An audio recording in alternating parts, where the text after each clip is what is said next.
Dear students, welcome to the lecture of English Literature, Act 1, Scene 2, which is to be continued from page 33. I have to begin from the speech of Prospero. He says, I pray thee, mark me. I thus neglecting worldly ends all dedicated to closeness and the bettering of my mind, with that which, but by being so retired, overprized all popular rate in my false brother, awaked an evil nature, and my trust, like a good parent, did beget of him a falsehood in its contrary as great. Now let's take up these lines of Prospero. He says here, I pray thee. That means he is requesting Miranda to pay attention to what he is saying. Then he says here, I thus neglecting worldly ends, all dedicated to closeness and the bettering of mind, which means that he gave up interest to the worldly affairs and he got himself dedicated to his private life, and his private life was related to the progress of his mind, and progress of his mind would take place only when he is studying with that which, but by being so retired, overprized all popular rate in my false brother, awaked an evil nature. Now, since Prospero was interested in widening his knowledge of magic, what he did, he gave the responsibility to his brother Antonio, and the responsibility of the dukedom matters when it was given to him. Then it's mentioned here that the ill nature of his wicked brother superseded and then it is being told, like a good parent did beget of him a falsehood in its contrary as great. So here it is being told that he trusted his brother. He trusted his brother and gave the responsibility. And the trust of Prospero only produced a falsehood that is treachery. So he gave the responsibility just as a father would give the responsibility to his son. In the same manner, he gave the responsibility to his brother Antonio. But he played treachery with him. As my trust was, which had indeed no limit, a confidence sans bound, he being thus lauded, not only with what my revenue yielded, but what my power might else exact, like one, who having into truth by telling of it, made such a sinner of his memory to credit his own life. Now it's being told that like a lord, he was enriched with wealth. Who was enriched with wealth? Antonio. He was enriched with wealth, and he was also enriched with the sources of income of Prospero. Okay, that's why it's being told here, not only with what my revenue yielded, but my power might also exact like one. So it's being told over here that whatever he could forcibly demand by his authority, he did that. Antonio did that. Or in one sentence, you can say that Antonio started thinking himself to be the Duke, thinking himself to be the Duke of Milan.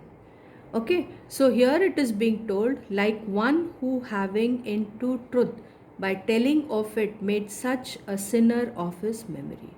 So what is being told over here, that this person Antonio, who started thinking himself to be the Duke, what he did, he is believing his own lie and telling it repeatedly.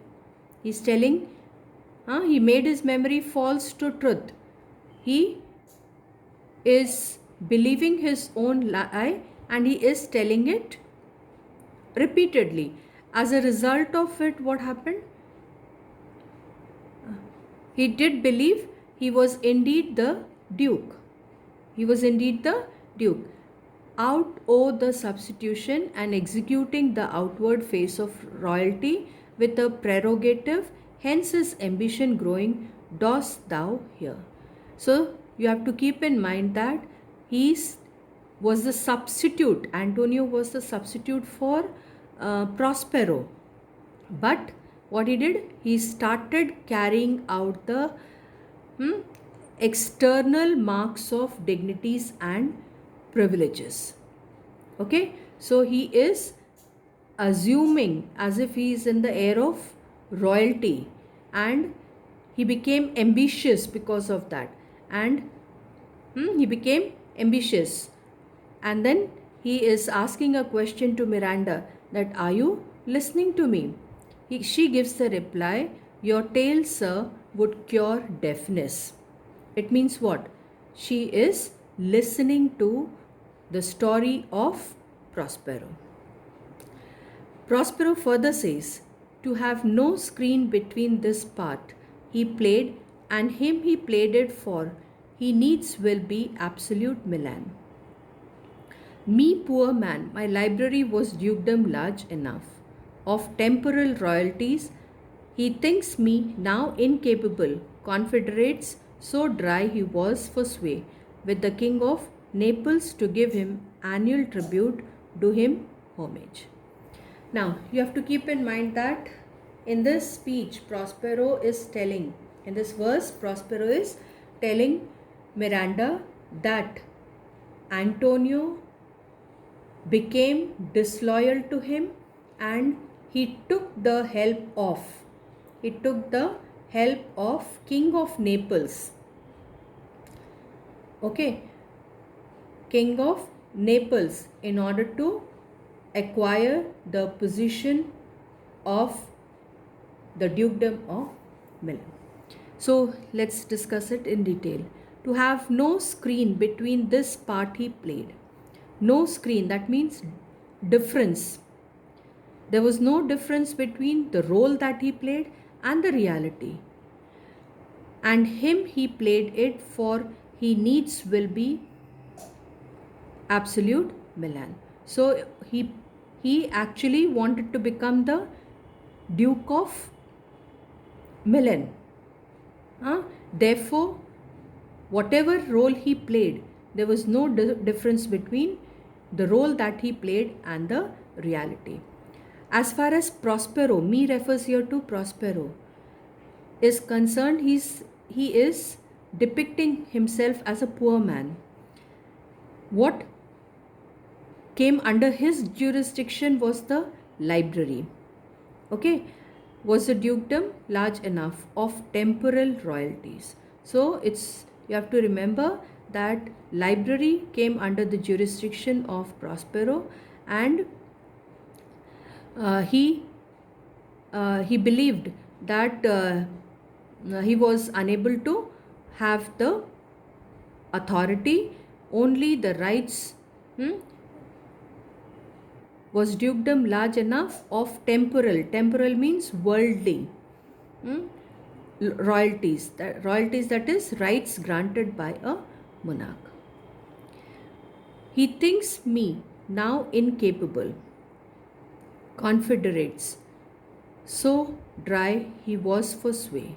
So it's told over here in these lines that now he thinks him that is mm, now Antonio thinks Prospero to be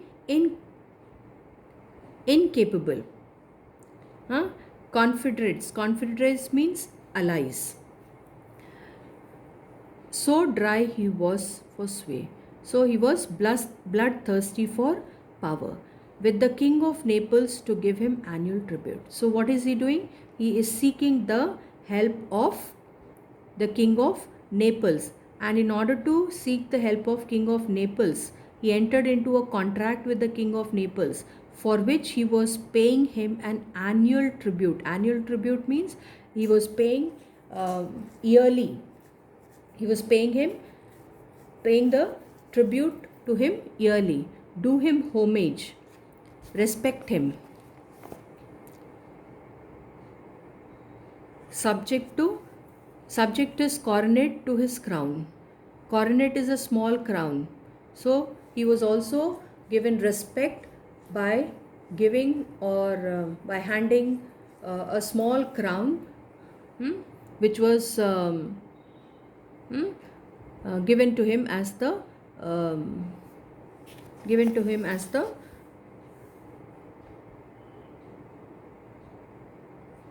tribute. Then he's saying here, and bend the dukedom yet unbowed. Alas, poor Milan, to stop ignoble stooping. So, what is he trying to say here? He is trying to say here that it is how humiliating for Milan. Milan has never taken any support or any help of any allies. Allies means foreign powers. So he says that now when Antonio or the acting Duke of Milan is taking the help of the allies, that is the king of Naples. So it is how humiliating for Milan to bring down Milan under the control of Naples. Miranda then says, "Oh, the heavens." Heavens means gods. "Mark his condition and the event, then tell me if this might be a brother." So, what Prospero is telling, you just consider his contract and you just consider the outcome of the contract, and then tell me that whether he is fit to be a brother. Then Miranda says, "I should sin to think but nobly of my grandmother. Good wombs have borne bad sons." Now, this is a remark made here. Good wombs have borne bad sons. It means what? She means to say that good mothers can also give birth to bad sons. So, Miranda, she is saying that if I am speaking this, I am actually committing a sin. Committing a sin. What is that sin? She is disgracing the nobility of her grandmother. Then Prospero says, now the condition. Now what is the condition? The king of Naples being an enemy to me. Inverterate hearkens my brother's suit, which was that he in lieu owe the premises of homage, and I know not how much tribute should presently extirpate me and mine out of the dukedom and confer fair Milan with all the honors on my brother. Let's discuss these lines. He's saying here about the terms or the conditions of the agreement which is being made with the king of Naples. King of Naples was the enemy of Prospero, the Duke of Milan. And being the enemy, he has responded positively to the proposal of Prospero's brother. Okay, then it's being told here in these lines that in return he will be given the subsidy. He, okay, King of Naples will be given the subsidy. And then he says here, of homage, and I know not how much tribute should presently extirpate me and mine out of the dukedom. So, how much subsidy he is going to give, that he doesn't know. And should presently remove me. Extirpate me means remove me and mine out of the dukedom. Mine over here means family out of the dukedom. And give the state of Milan with all honors on my brother, whereon a treacherous army levied. Levied means raised. One midnight, fated to the purpose, did Antonio open the gates of Milan, and in the dead of darkness, the ministers for the purpose hurried thence, me and thy crying self. So, what Prospero is saying here, that what Antonio did when he got the powers, when Antonio got the powers from his brother, what he did, he became disloyal to his brother. And then he raised an army. After that, one midnight, what is he doing? He opened the gates of Milan. He opened the gates of Milan. And in the depth of darkness, okay, and in the depth of darkness, ministers who were appointed for the task, what they did? They carried me and thy. Me means Prospero, and thy. Thy refers here to Miranda, who is the weeping child, crying self. So here you have to keep in mind that Antonio played a treachery with Prospero, and he played the treachery with Prospero with the help of King of Naples.